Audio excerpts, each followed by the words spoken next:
Hi, my name's Yasmin and I'm the DM. Hi, my name is Samantha.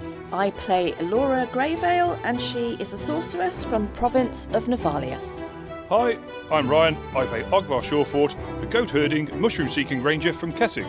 Hi, I'm Rick, and I play Otto, a spring sage from Hanweir sworn to the land, wandering the plain and setting wrongs to right with his ursine companion, Bojo.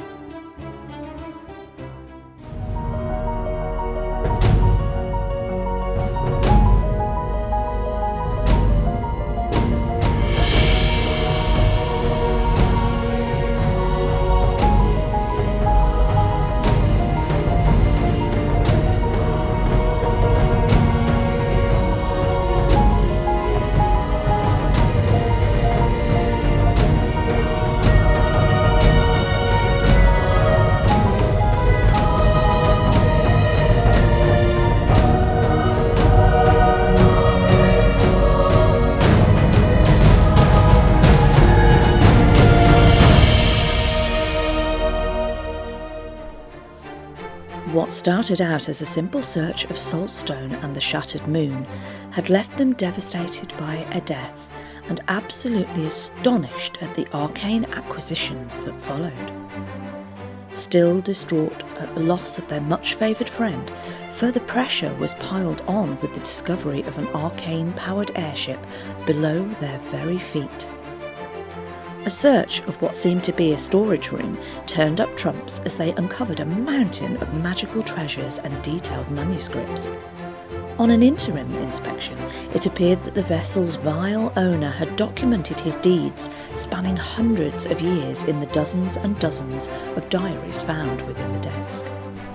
Leaving his home plane, one seemingly far more technologically advanced, he had apparently ship-surfed his way across the Shadowfell before inflicting his life of lichhood upon an unsuspecting Innistrad. Beyond this, other important information was revealed, bearing not only the hierarchy and structures of the Skursdag cultists, but clues to some of the identities of those within it.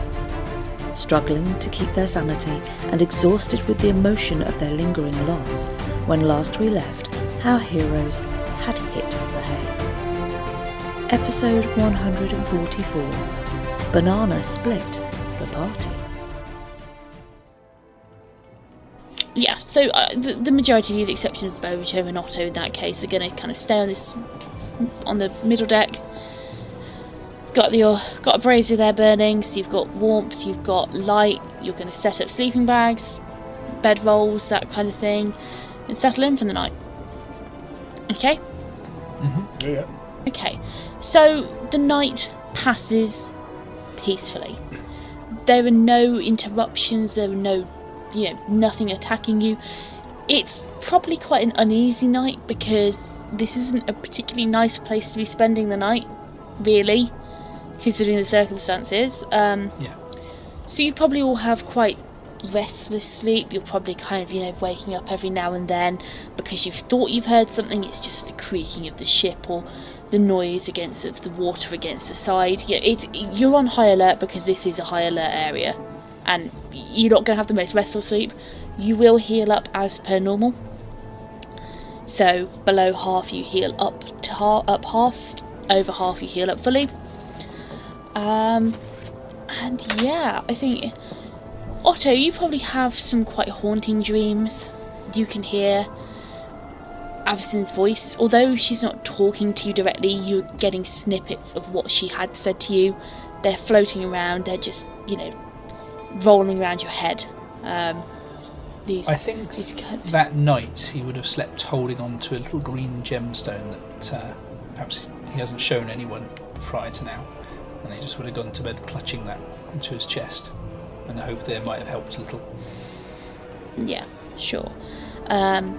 So yeah, Avacyn's words echo. Obviously they're quite poignant, and you almost feel the weight of this feather. Although it's a weightless object, it weighs heavy on your side and on your heart. Avacyn's words haunting you, the knowledge of kind of what she's asking you to sacrifice, essentially. Okay. So, you wake up in the morning. Puppy's just thrown up. Little splodge of kind of like lava-like goo on the floor. Nice. It's a lovely, lovely start to the day. Sound of a dog throwing up. Eric is cooing at it. Oh no, please don't be sick. Oh, poor little thing, poor little lamb. Oh, completely gone over this puppy. Starts. Any sawdust anywhere we can chuck on it? Well, I mean, you try and put a bit of sawdust on it, and it just catches on fire. Eventually, someone has to go and get like a pan Water. out of the kitchen, and just kind of like a pan and a spatula, and just try and scrape up the lava, just so it's not. You mean they actually left some pans in the kitchen? Most of them fucking came out, didn't they? Yeah. I Makes you wonder what the puppy's been eating. Well, she fed it jerky, didn't she? So yeah, you scrape it up into this pan, so it's left a nice little scorch mark on the floor. But the pan goes back in the kitchen, and just let the lava solidify in there. That'll be fine.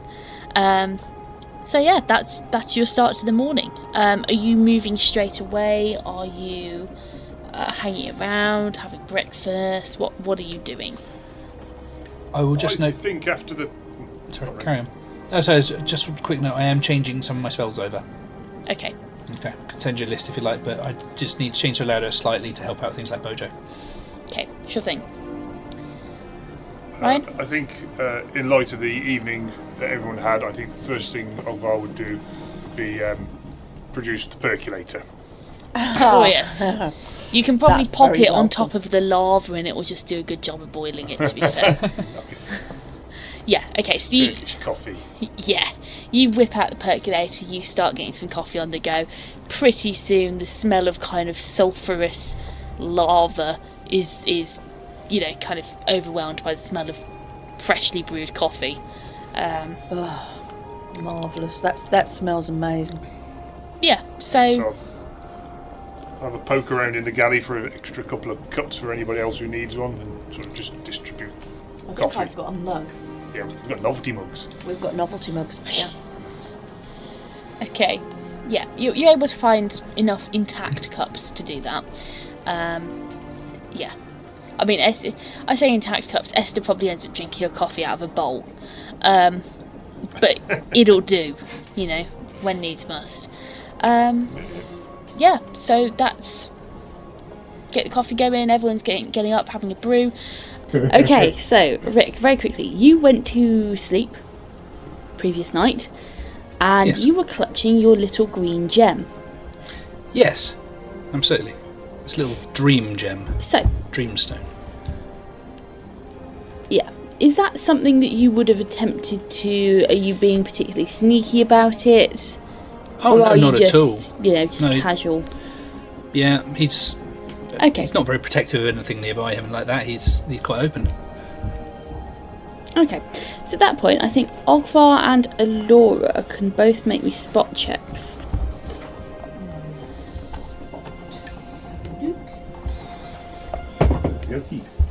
That's an 18 plus 7 for Alora.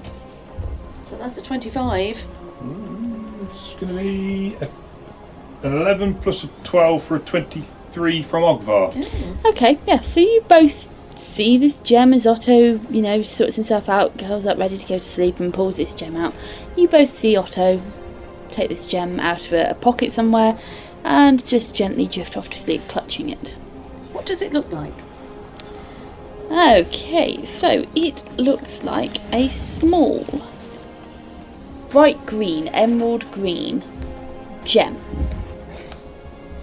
Incredibly similar, if not a duplicate, of the one that Murdoch brought Ogvar. Ah. So, seeing that, Ogvar will go, he'll squint and look at it, and then quickly he's going to rummage around in his pocket and bring it out. And sort of That's what you would have done, isn't yeah, it? sort of just look at his gem, look at the one that Otto's... Is Otto asleep now, or is he sort of drifting off? I imagine Otto would have fallen asleep pretty quickly. He'd been pretty exhausted. He's used up a lot of magical power. He's been in and out of wild shape all day in the water, on the deck. He's going to be tired. He'll have drifted off almost instantly, I assume. Yeah. So, sort of just like, not stand over him, like, Just creepy way. I've been watching you sleep. Yeah. So sort of just hold it and sort of look at Ogvar's gem and look at Otto's gem, and then look at Otto's gem and look at Ogvar's gem, and like look at Laura. I think it's maybe a conversation for the morning. Laura doesn't say anything. She just nods, raises her eyebrows. Okay, and then that Ogvar just tucks his gem away and goes, Then just like nods his head and like he's found another one that's similar, so maybe Otto knows a bit more about it than Ogvar does. Cool.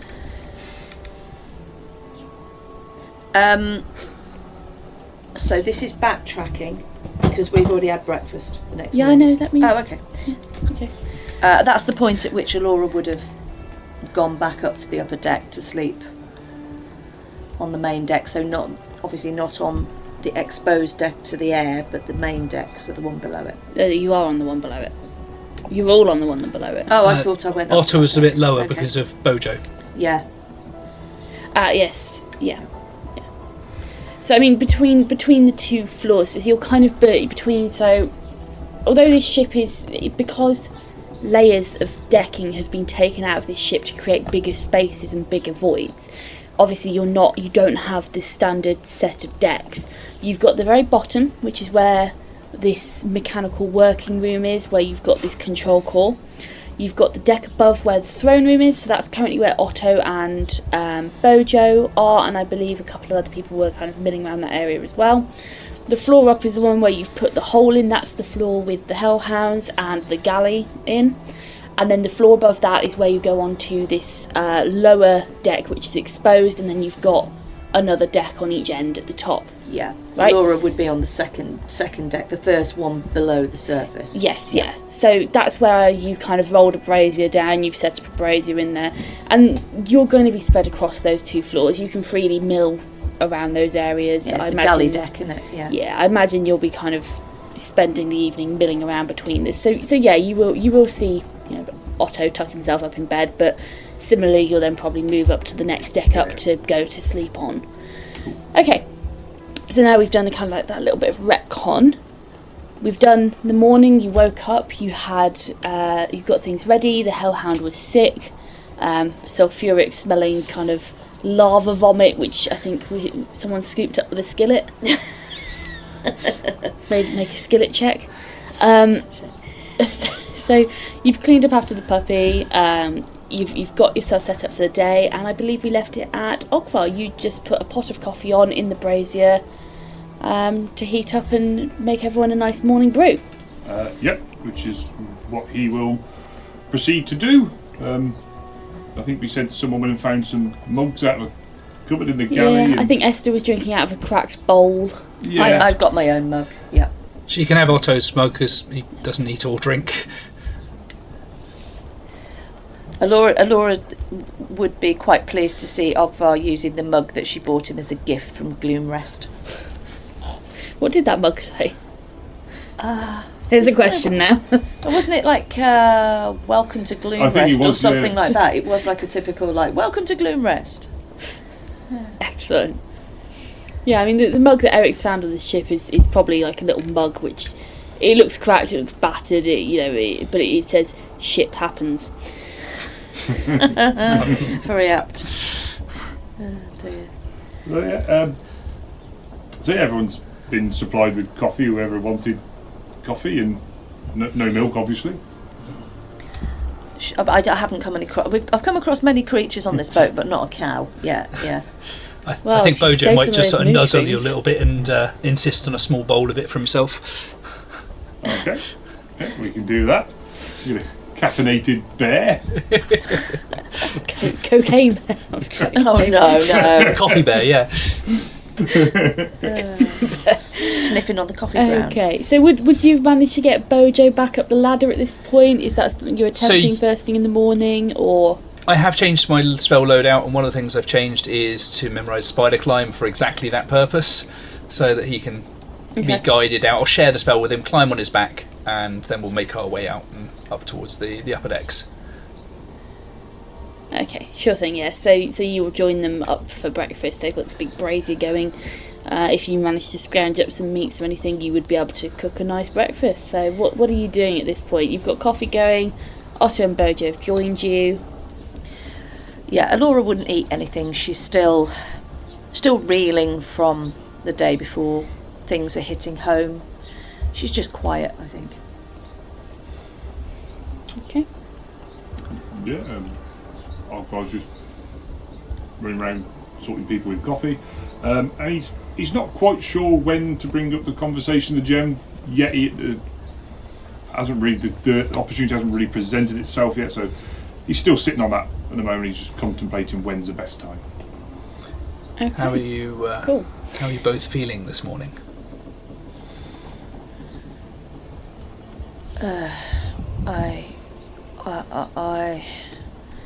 I don't know. I don't think I really want to talk about it just yet.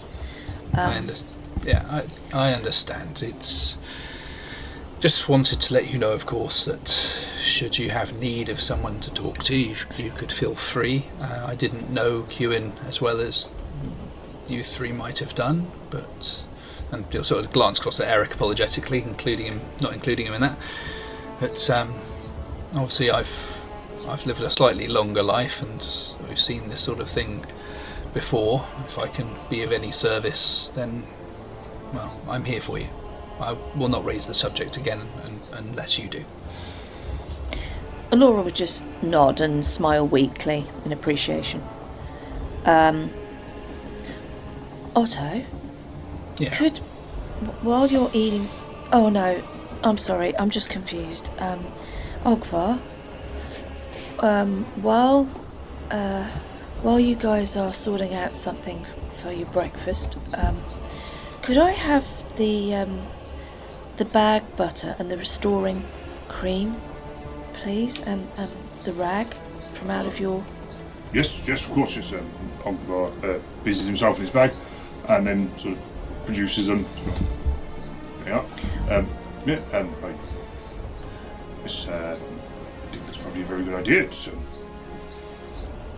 keep the mind occupied and. Yeah, I just need something to do. I'm not really hungry, but yeah, I'll just wait here while you have your breakfast. She's going to take... Obviously, Orland is next to her. She'll be sat down, probably on the deck, leaning up against the side of, the side of the wall of the boat. She's going to take Orland off from her side, sit him on her lap, and she's just going to say, "My friend, we all took another dunk. I've got to check my inventory and in my backpack and make sure and see what else got damaged. Again, that's more water into my backpack. But before I do that, I think I'll just give you a bit of attention." So she takes his sort of chain skirt off, gives it a bit of a clean on her cloak, and then she proceeds to start with the leather restorer and the bag butter to make sure that Orland's leather is, cleaned up and any salt residue is taken away, that sort of thing. Yeah, so you can see that on his surface there are some kind of dusty looking patches where clearly the salt has kind of dried. It's dried and it's left these... I mean, you run your hand over and it feels gritty and dry, and it's where you've got kind of this salt which is dried onto his leather. So yeah, you brush him off, you start cleaning him up. He's very appreciative. He doesn't say a lot. Kind of probably sensing that this isn't a great time to be throwing out insults. But he kind of sits there, and you get the feeling it's almost like a cat purring in your lap as you polish him up. His little bag straps kind of wind around your wrist slightly, they flick and whatnot, and yeah, you just get the feeling of contentment. He's not saying a lot. Yeah, I think when she's done that, she's going to then set him back down.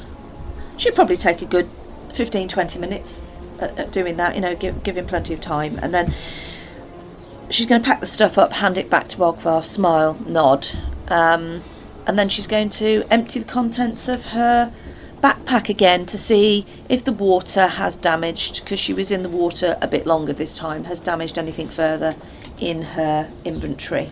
Okay. So I think, what have you got perishable in your inventory?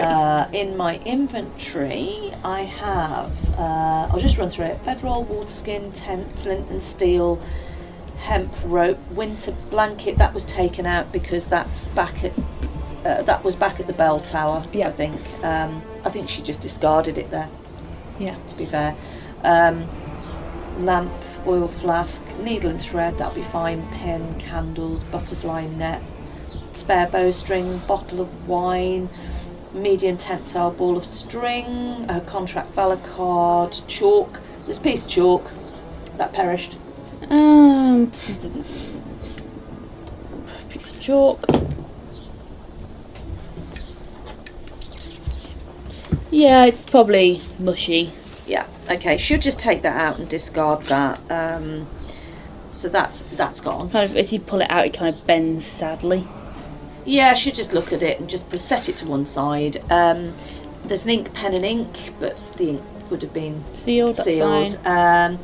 Fish hook, steel mirror, a couple of empty vials, some thieves' tools, box of tactics, but they were sealed in a wooden thing, weren't they? She's still got the frying pan. She's hanging on to that. God. Journal, some dehydrated rations, and a mug. Journals.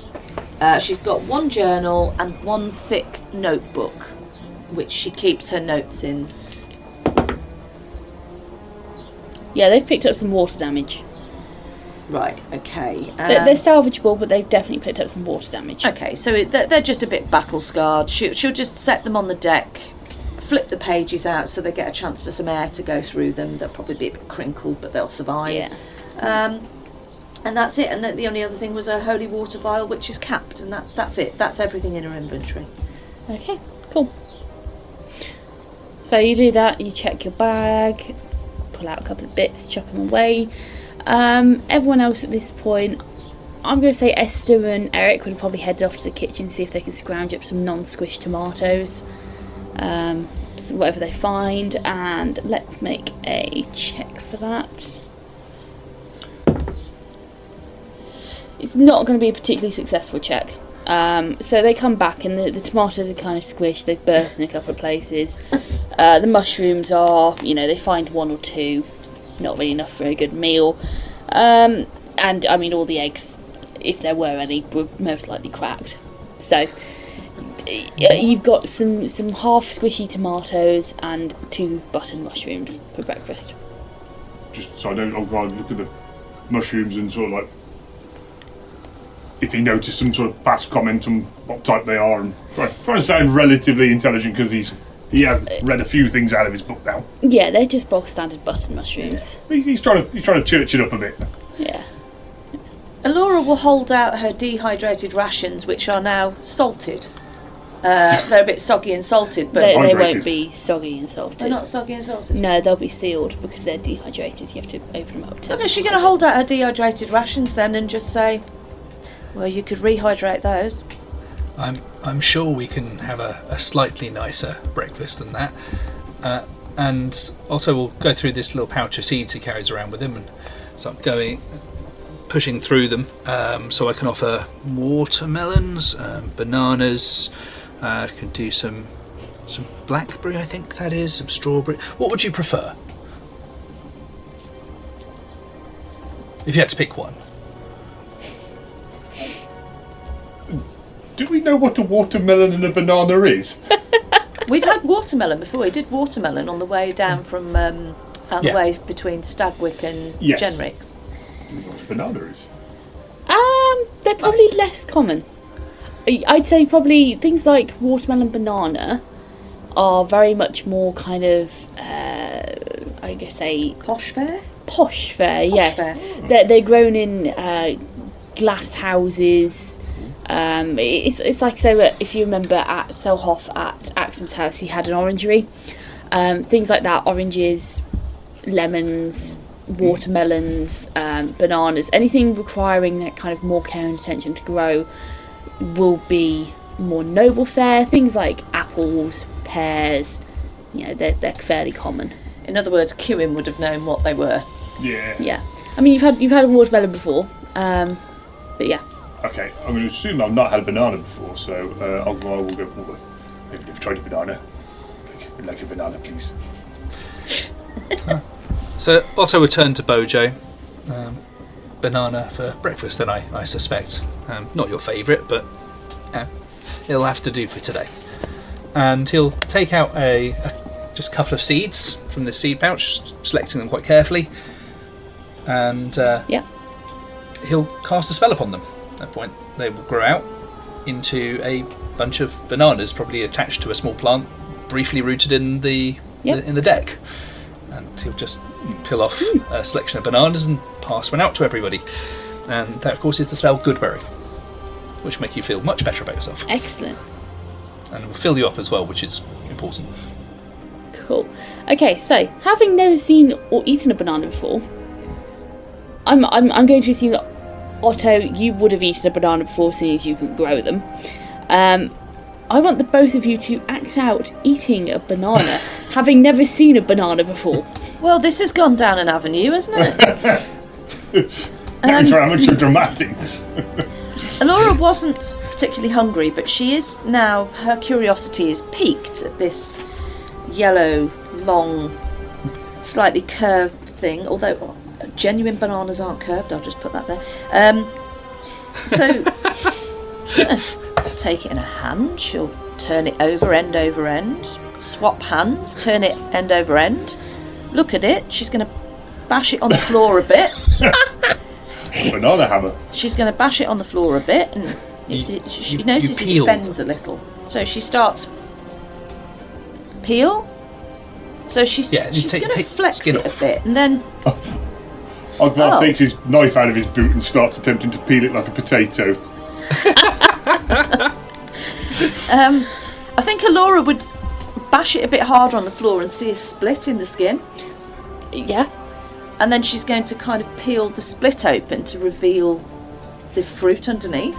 Okay. At which point she's going to poke her tongue through the side of the split in the skin to try it. I'm sorry, that's probably what she's doing. Worse. This is getting so worse. Right, okay. Might look a bit weird, but okay.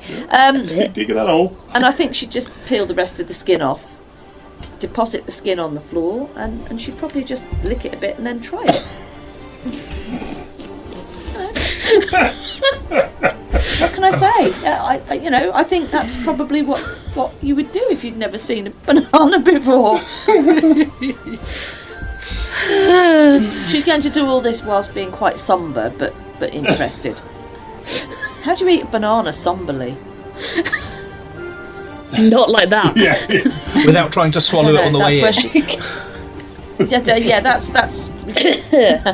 That's what she's going for, and then she'll just bite into it, I think. Okay, so Otto, you watch in almost kind of I'm not quite sure what emotion you would describe for this, as you watch these two try to eat a banana.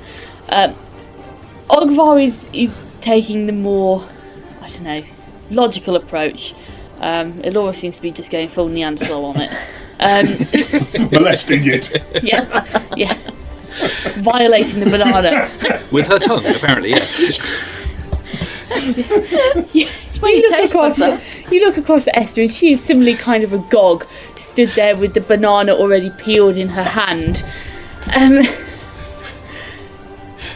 Seemingly kind of looks at this, goes, not my circus, not my monkey, and just doesn't bother saying anything.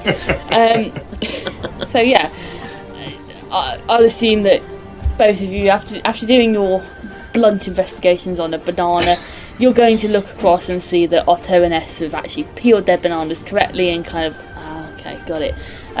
Ogvar, you're more successful in the peeling department. Elora, you've already degloved the banana. She'll taste it and chew it and like the texture and very sweet, and actually her eyebrows are raised and she nice. Very nice. So Okay. she gratefully eats it. Both of you to roll me a 50% increment, high or low. So call it before. God, what's this going to be? Potassium poisoning. I was going to go low. Okay. Elora, what are you going? What am I doing? Rolling a D20. Rolling a at the moment. High or low? 50% percentile, not a D20. Oh, I was rolling a D20. And you're telling me high or low before you do that. Percentile. It's the banana. High. Yeah, banana brain. Oh God, fine. Right. Okay. She's got 2 brain cells. and She's they're got other things on her 25 mind, is the million problem. No, this is supposed to be somber. Right. Okay. Yeah. High. That's a 61 I've for rolled on Laura. low. 31. Okay, both of you hit your targets, so both of you have a lovely banana. It is the perfect kind of firmness, and it is, it's got that nice texture to it. You eat into it and it's good. Not like when you eat a banana, it leaves like that kind of like thick coating on like your tongue and teeth, and it's just bleh. Not quite ripe enough. Yeah. No, that's if they're anyway. So it's the perfect textured banana for you. Oh, excellent. Well, feel very. Okay, so you eat your bananas. I imagine Laura's just stood there like half a banana in each hand, like a toddler, like mashed up as well. I just get that image. Not quite that bad, but yeah, okay. Just both near enough. Okay, so the good berry effect does what, Rick? Okay, so I was able to make 2d4 of those, so I've rolled a 7 in total, so I'd feed any additional bananas to Bojo, who might be slightly disapproving of them. It's not his favourite thing. But each berry will restore 1 hit point of damage if you are hurt, and will also count as you eating a full meal. So this is a very filling banana. Very good. Excellent. Okay, so yeah, you have your bananas. Coffee's come to a boil, so you sort out coffees and that's all sorted. And what are your plans for the morning? What we'll do for the day is we'll split the day into 3 sections. We'll do morning, we'll do midday, and we'll do evening to make this easier. So what are you doing in the morning? Did we look through the captain's room? We did. We did, which is the one on the top at the back. Yeah. Yeah, we did that. Yeah, that's fine. We did that. We've done a full search of this ship. Alora, once she's done with eating a banana and sorted herself out, and she's going to obviously have scooped all her stuff back into her backpack. She's going to stand up and she's going to say, I don't know what you've got planned, but I need a little. I just need some time. I'm going to go back to the shore.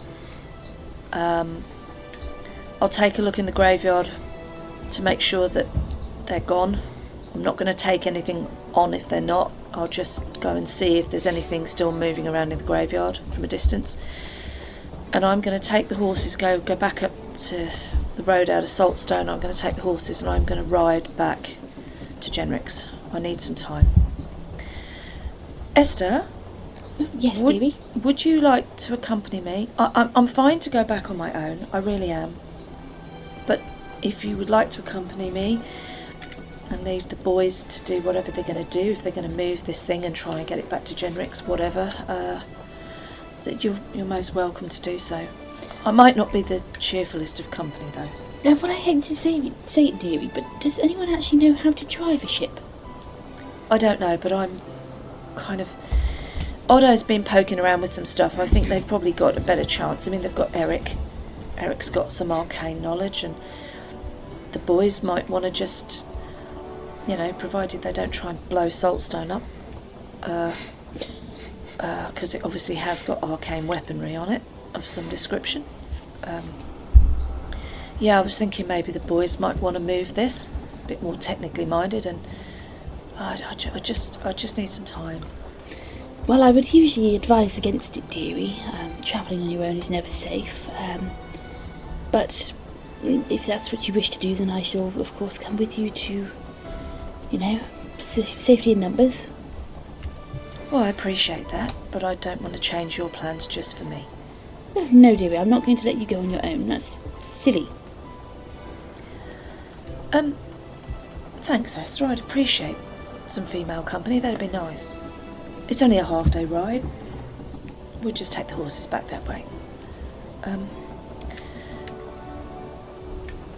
Ogvar, what... Is Murdoch still At the bell tower? Where would Murdoch be? Because that's where you left him, isn't it? Didn't you bring him back when you went dim dooring? You didn't ask me to, and I didn't have a room. Oh, well, make me a spot check. What, from inside? Yes. Okay.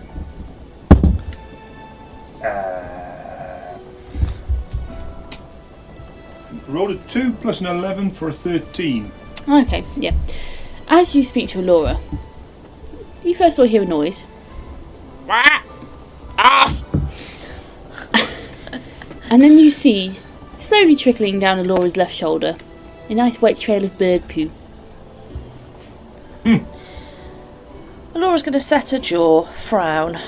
Her day's just not getting any better.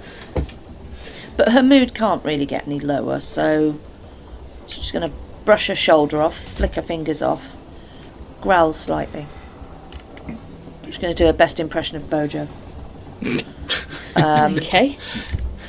And she's just going to say, well, I guess that answers my question. He must have just made his way over here, I guess. Ogvar puts his hand out and sort of lets Murdoch just sort of jump on his hand and then sort of scurry his arm onto his shoulder. Yeah. He takes up a kind of pose. He's on your shoulder, but he's almost dipped forward, beak outstretched, just kind of glaring, giving Alora the evils. Laura's just going to shake her head, pick up her stuff off the deck, and she's going to say, I'll see you guys back at Genrix. Don't get into bother, yeah? So do you want anyone to check that the graveyard's clear? Can we see the graveyard from the ship? No, you can't see the graveyard from the ship. Okay. It's fine. I might send Rowan out just to have a look for me. I'm not going to do anything if there is things moving, but I think it's a good idea for us to actually know if there's still something there or whether it's just stopped because this has stopped. It's a valid point. I think it's a wise decision, but obviously just don't take any risks and be careful. I won't, thanks, Ogvar. I appreciate that. I won't. I'll just get the information and I'll let you know when I see you back at Genrix. Okay. I'm not quite sure how we're going to get this boat round there, but we'll give it a go. Yeah. And she's going to turn to Eric and say to Eric, Eric, I think I underestimated you. You have been really helpful. You've got some skills that I suppose I didn't really expect you to have, but thanks for your help. You have made a difference. Thank you, Miss Alora. Yes, thank you. I'll see you all back at Genrix. And she will hold a hand out for Esther. Yeah. And she will cast Dim Door, and she will place herself back. It's going to be more than 840 feet back to the edge of the forest, isn't it? Yes. Yeah. So she will Dim Door back to the outside the church. Okay. She'll start there. Yep. Front or the front of the Front of the church. church. Yeah, I think the front of the church. Yeah. Okay. So you'd still see the silver vertical tear in space open, and she'd step through, and then she's gone from view from the ship. Yeah. Okay. And obviously, Rowan is with her. He's in his pouch. Okay, so Esther, Alora and Rowan all disappear. Okay, so left back on the ship is Otto, Ogvar, Bojo, Murdoch and Eric. And the Hellhound Puppy. Okay. Okay, so you split the party. Hey. Good job. What are you doing on the ship? Are you going to be starting to investigate kind of how to get the ship moving? Yeah, I think Ogvar will look at the other two, Otto and Eric, and say, well, I take it you're quite good at reading and analysing things, Eric, as you're obviously a studied man, and I think you've got the hang of pressing buttons here and there, haven't you, Otto? Made quite a display yesterday. I assume most of what we need is going to be downstairs. Well, I assume that the skill of pressing buttons is one that you will also have, opposable thumbs being a thing. Might I suggest that if I were to leave Bojo in your company, one thing I could do is, without being too obtrusive, to keep an aerial a bird's eye view, as it were. Make sure that our friend doesn't get herself in any trouble. I can keep an eye on both the ladies, and also keep an eye on what you're doing down here to a certain degree. And if everything's okay, I'll maybe come back at lunchtime, if that makes sense. Okay, yes, no problem at all. In which case, if you'll excuse me, Bojo, just make yourself at home, mate. Make sure that these two don't do anything I wouldn't. Well, make sure they don't do anything that might get themselves hurt, and I'll see you in a little bit. And Otto will intend then to go up to the top, turn himself into something akin to a fish eagle, so he's not terribly circumspect, and will try to keep himself in a position in the air where he can see, well, pretty much everyone, if we're going to split the party. Yeah, okay. So you start kind of flying a bit of an aerial overwatch, and so Okra and Eric. Okay.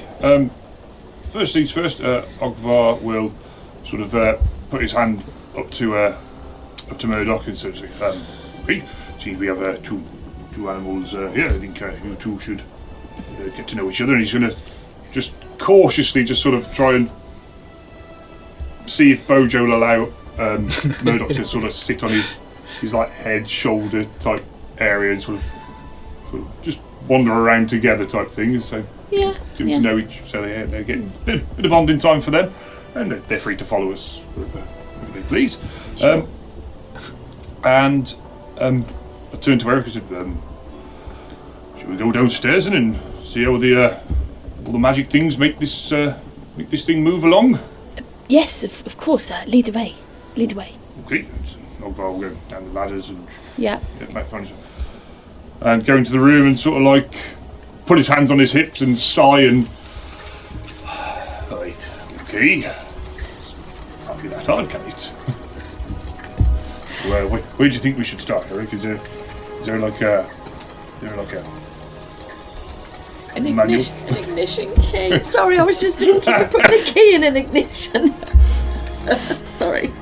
Okay, so Eric takes the ground. Having brought him through this room with all the treasures, he is, oh dear, Avacyn above. Wow, look at this lot. Oh my dear Avacyn. This is quite remarkable. You take him downstairs, down to this mechanical bay where you've got this platform with obviously this big control orb, and you've got mechanical bits and bobs spread far out down the rest of the ship. Yeah, oh, Avacyn above, this is marvellous. Look at this. And he goes forwards to kind of touch it. Is it safe to touch it? Do you know? I don't want to. Well, you won't come to any harm if you touch it, I don't think, but you've got to be careful. And he'll sort of like look for the side view of the ship that Otto was pressing with the glyphs of the magic missiles. I'm pretty sure you don't want to touch that one. Not unless you want magic missiles to fly out the side of the ship, because that's what we did yesterday, and that's probably not the best thing to be happening right now. I think the main sort of idea, from what I understand, from what I've been, do I know it flies? Sorry, no. We don't know it flies. I don't know. You don't. Okay, so you know that it's magical and like kind of mechanized, but yes. I don't think any of you have actually done anything that would indicate that it could fly. Okay. I believe it was in the ship's logs, wasn't it, when we were reading the yes. Okay. So we do know. Yes, you do. So we do, but I think we were discussing sailing it round, weren't we? Yes, you are. Yeah. But I'm here now. Captain on deck. This is the engineering coming out, isn't it? So Oxford explains don't press the magic missile. But there's I suppose that what we need to do first is find out how to make it go. From what we found out yesterday, you can either sail it through the water or sail it through the air. And Ogvar sort of like goes like pushes his hand along like the table for the water, and then sort of like just like makes like a thing for the air. Sort of trying to explain things as he understands things. Eric is agog. I mean, as soon as you said don't press this glyph because it'll fire magic missile, he's like, oh, wow, wowzers, magical defense systems. Oh, wow, I've never thought of something like this. And you're describing these bits. He's like, is there a log? Did you say there was a book, a log or something? Look at these drawings over here. And he goes over to drawings on the wall and he starts flipping through them. He's like, yes, that, mechanised, and that cog, oh yes, and that does that function, oh, this is, and he looks across at you and he's excited as can be. He's like, this is amazing. Of course, in my lifetime I've seen many of these. Although Alora's not there, I just do have a technical question. When we were all down in the bottom of the ship the day before, you'd said that there were screens, and I meant to ask, were they like heads-up displays or were they actual? No, so the screens came up when you touched the control. When Otto touched the control orb, these screens appeared. Were they physical screens or were they like translucent? Oh, translucent, floating in the air. Oh my So you god! put your hand through them. Yes, you could put your hand through them, but as soon as you touch it, Sorry, it interacts. I just needed to do that for my notes. Yeah, that's fine. So yeah, he's flipping through, and you can see that as Ogvar, you'd have no knowledge of like anything mechanical. It's just like a bunch of scribbly drawings to you.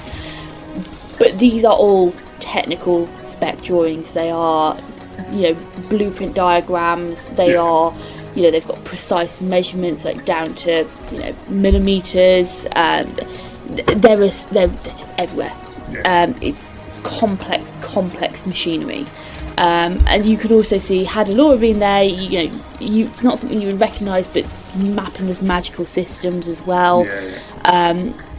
There's a lot of technical. This is all technical drawing. And Eric is in his element. He's flipping through these pieces of paper, being gentle, but still, kind of trying to. His mind is going at 1,000 miles an hour. Okay.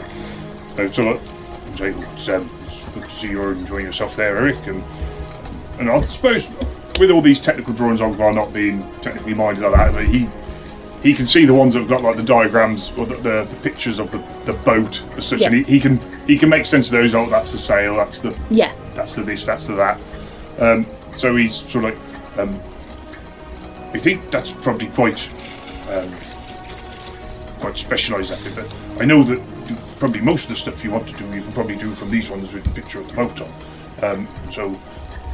I think possibly we need to concentrate our efforts more on making the boat be by the tower, and then we can figure things out from there.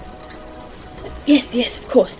Did you say there was a log or a journal or something? Was there a book? Did you say? Yes, there was. Was it down here or was it in the... It was up on the... Yeah, it was in the bureau. Yeah, go up to the captain's quarters and say, just give me a moment, I'll go and get it. Just know you could have been up there, and we'll have it down here and we can cross-reference. So up the ladder Ogvar goes and...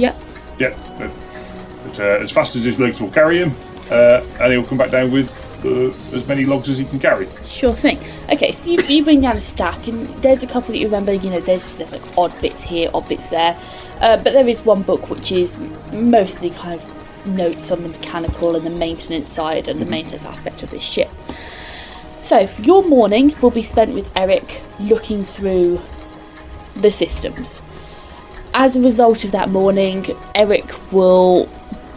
you will learn how to do certain things. Certain other things will take more time to learn how to do. Mm-hmm. What you will learn is you will learn how to raise and lower the anchor. Mm-hmm. You will learn how to raise and lower the sails. You will learn how to steer the ship.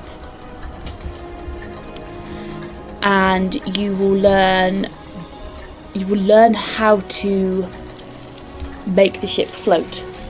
It's not going to go up in the sky high, but it will float above the water. Okay.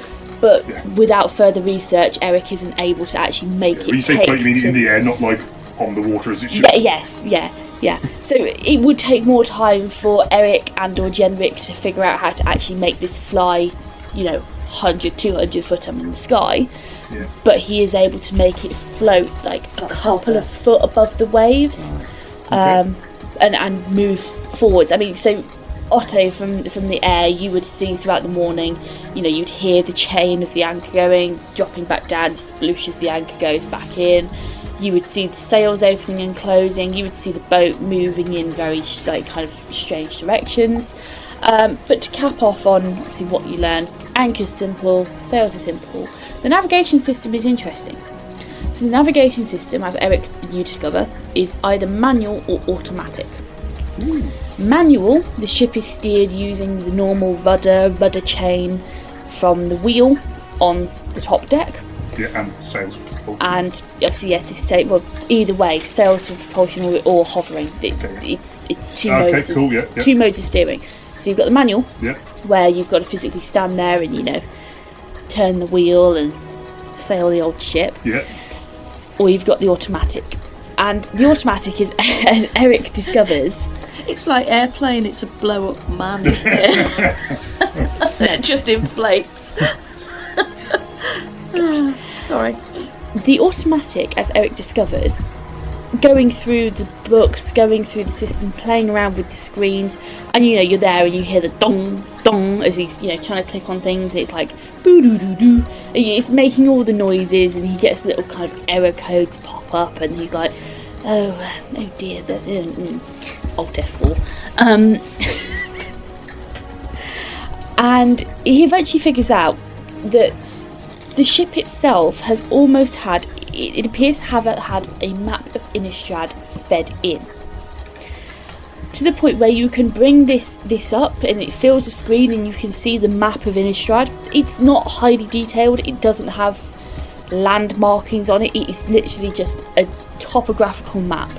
So you don't have cities, you don't have, that would require you to know where those cities are located or in the rough location of.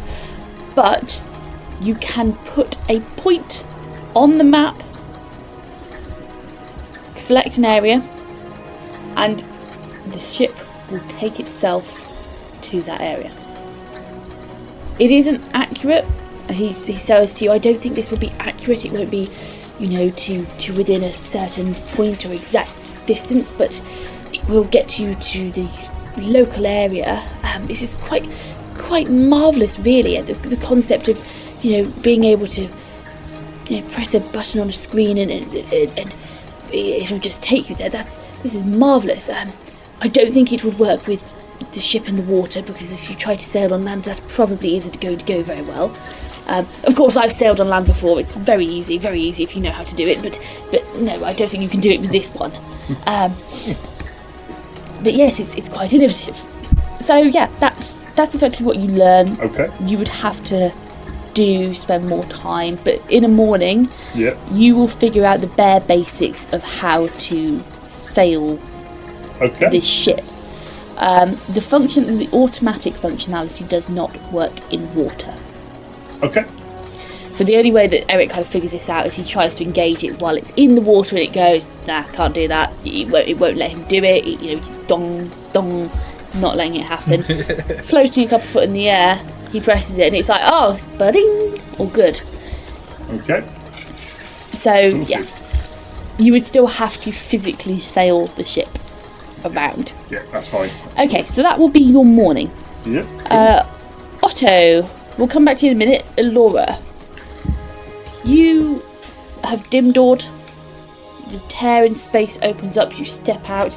You are stood with Esther and Rowan, looking up at the cracked, slightly worn down, ivy-coated front visage of the church. Right, she's going to shake Rowan loose of his pouch and call him, Rowan? Rowan, can you come out? Hi, I'd like you to do something for me. I would like you to fly... Which direction is it to the graveyard from? West. West. I would like you to fly west until you can see the town's graveyard. There were things moving in there yesterday. Could you just check and see whether everything is quiet or whether things are still moving for me, please, and then come back? Yep. And off he goes. He flutters off. You see him do some very excited loop-the-loops through the air. And yeah, he heads over towards the graveyard direction. What else are you doing? So you're just stood outside the church at the moment? Stood outside the church, but is there, can I see like a water butt or a trough or something that would have held water anywhere in sight in the vicinity? Yeah, I mean, you can probably see a couple of buckets or, or a well, like an old well. I think she would head for the buckets. Yep. And she is going to... I think she would strip off most of her clothing. Okay. Almost all of her clothing, and just say, "Excuse me, Esther, I just need to clean myself up. I need some reality. I just need to get back to normal life." And she's going to stuff her cloak and things like that in the buckets that she can find. Yep. She's then going to put the buckets around next to her feet, and she's going to create water above herself so that she can actually clean what she feels is almost grime, dirt away from herself. She's going to loose her hair, take her hair ties out and loosen her hair, and she's actually going to basically just give herself effectively like a shower, and the remaining water that drops into the bucket, she's going to use that to wash her clothes, the salt out of the clothes and stuff. Okay. Wring them out, and then she's going to pull her spare clothing from out of her bag. Okay. Dress herself in the spare clothing and just tuck the damp clothing. She'll carry it over one arm. Yep. Okay. Esther, in the meantime, kind of keeps watch and makes sure that nothing's going to attack you while you're naked and afraid. I think he'll always pass caring at this point. Okay. So I mean, Otto, you're flying around in the air. You probably kind of avert your eyes when you see this going on. She's not bothered. And yeah, so what are you doing for the rest of the morning? I mean, Rowan will come back at some point, but what are your plans for the rest of the morning? I think she's gonna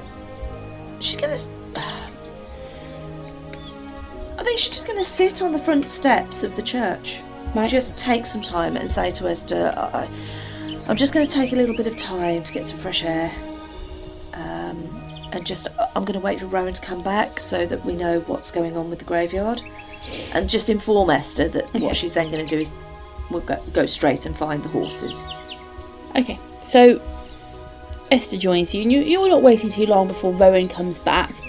He does a couple of loop-the-loops and flutters down to hang off your outstretched finger. Woo! Spookies in graveyard! Really? Whee! Okay, Rowan, thank you.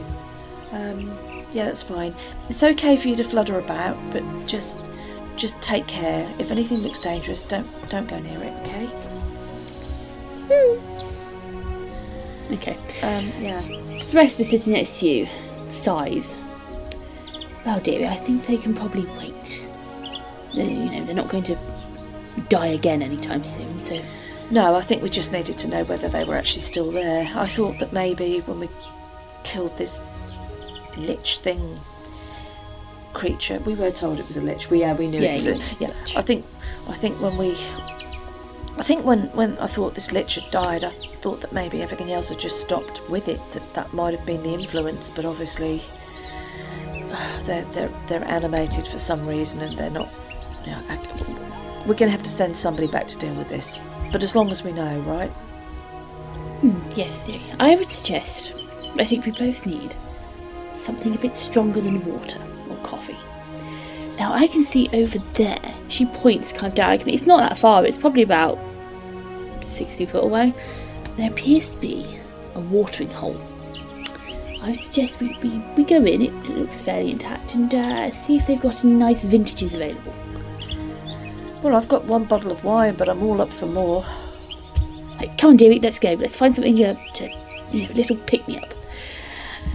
So Otto, as you're flying overhead, you see Rowan come back, and Alora's now dressed and whatnot, and you see them heading towards this building, and they enter, and you pretty quickly lose sight. So yeah, are you doing anything else while you're flying above? Obviously running this kind of overwatch. Just enjoying the flight and the day, and making sure everyone's safe for the time being. Okay, cool. So, entering into this building, Esther and Alora, it's dusty. You can tell that there hasn't been anyone in here for quite a while. You can see tables tipped over, chairs tipped over, a couple of beer steins rolling across the floor. Not rolling, they're just on the floor. They've rolled across the floor at some point. But yeah, you can see, I mean, it's quite thick with cobwebs, but there's it was once probably a very nice, decent little pub. It's got a long bar, some bar stools, they look a little bit worn, a little bit aged. And you can see a shelf full of what appears to be liquor behind the bar. I think Alora would brighten up, actually. She's not a big drinker, but she would definitely brighten up, and I think she wouldn't hesitate. She'd go behind the bar. Okay. As you approach the bar, you hear a voice. What can I get for you?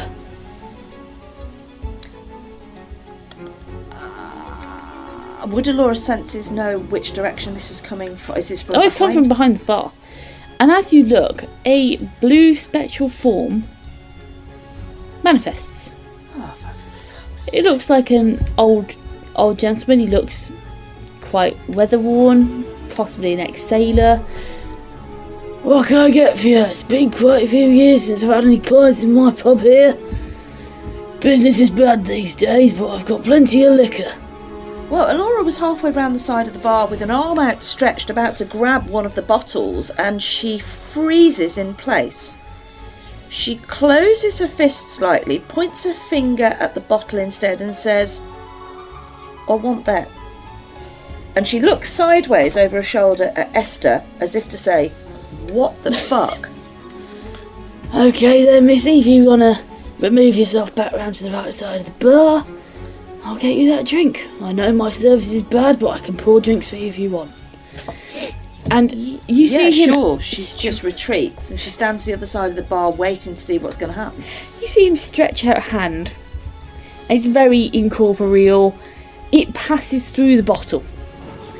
And the bottle then floats itself off the shelf and begins emptying itself into a mug, which is similarly, he's outstretched, the hand's gone straight through the mug, but the mug's then moved across the bar for you. Be a bit dusty. You going to tell him that? No. She's going to take the mug. She's going to pull her own mug out of her backpack, slam her own mug on the bar and say, "And one for her as well, please." Alright, there we go. Yeah, glug, glug, glug, glug, glug, glug. Pours the drink. Passes it to Esther. Now, what are you two lovely ladies doing in a town like this? It's a bit of a ghost town nowadays. The irony is not lost on Esther, but on It's Alora. not lost on Esther either. No, on Alora, but she would just go, what, I could ask you the same question. Who are you? Obviously the innkeep, but who are you?